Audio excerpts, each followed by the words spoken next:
এখন কি ম্যামের ছদ্মবেশী কবির কথা মনে পড়বে? তাহলে এতদিনের ভালোবাসা কি ছিল? আর এখন কি ছদ্মবেশী কবির কথা মনে করিয়ে দেওয়া ঠিক হবে? না না, ম্যাম সুস্থ হোক আরো, পরে কখনো বলবো। তারপর আমি ম্যামের পাশেই চেয়ার নিয়ে ঝিমোতে লাগলাম। সকালে ঘুম থেকে উঠে দেখি আমি ম্যামের পায়ের কাছে মাথা রেখে শুয়ে আছি।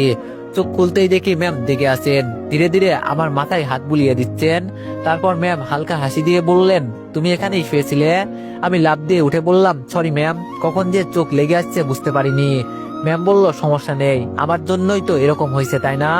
আমি ম্যামের চোখের দিকে তাকালাম। ম্যামের চোখে কেমন যেন এক উষ্ণ দৃষ্টি। আমি এক মুহূর্ত চুপ করে রইলাম। একবার মনে হলো ছদ্মবেশী কবির কথা তুলি, কিন্তু আবার ভয়ে থেমে গেলাম। উনার শরীর এখনো দুর্বল, অপ্রস্তুত, কথায় কষ্ট পেতে পারে।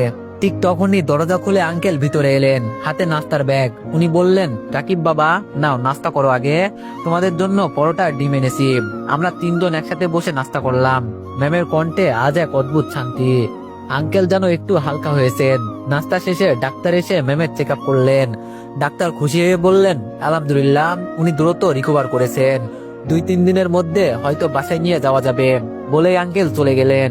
একটু পর আমার আব্বু আর আন্টি, মানে পরি ম্যামের আম্মু আসলো বাসা থেকে। উনাদের দেখে ম্যাম বলে উঠলো, আম্মু কেমন আছো? শব্দটা যেন উনার বুক ভেদ করে ঢুকে গেল। উনিও এক ঝটকায় ম্যামের দিকে তাকালেন। আন্টির চোখে জল গড়িয়ে পড়লো গাল বেয়ে। এক দৌড়ে বিছানার পাশে এসে মেয়ের মাথায় হাত রাখলেন। তারপর বললেন, মা আমার সোনা, তুই তুই আম্মুকে চিনছিস? ম্যামের চোখে জল, দুর্বল হাত তুলে মায়ের গাল ছুঁয়ে বলল, চিনেছে আম্মু, আমার সব মনে পড়েছে। কি করে আমি তোমার গায়ের গন্ধ না চিনে থাকতে পারলাম বলো আম্মু? আম্মুর মুখে আর কোনো শব্দ নেই, শুধু কান্নার শব্দ। ঢুকে গিয়ে মেয়েকে শক্ত করে বুকে জড়িয়ে ধরলেন। ম্যামও বুকের ভেতর মুখ গুজে দিয়ে যেন বহুদিন হারিয়ে থাকা নিরাপত্তার আশ্রয় ফিরে এসেছে।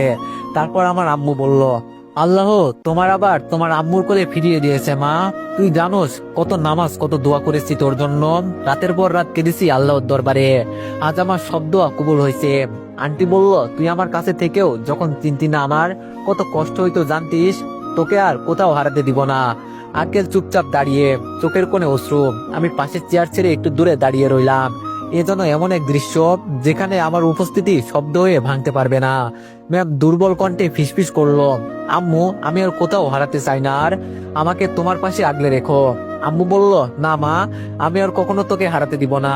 এখন তুই শুধু সুস্থ হ, সব ঠিক হয়ে যাবে। এরপর দুইজন একে অপরকে শক্ত করে আঁকড়ে ধরে রইল অনেকক্ষণ। এভাবে আরো 3 দিন স্বপ্নের মতো কেটে গেল।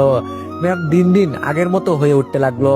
কিন্তু এখন আমি বুঝতে পারছি না ম্যামের ছদ্মবেশী কবির কথা মনে আছে নাকি।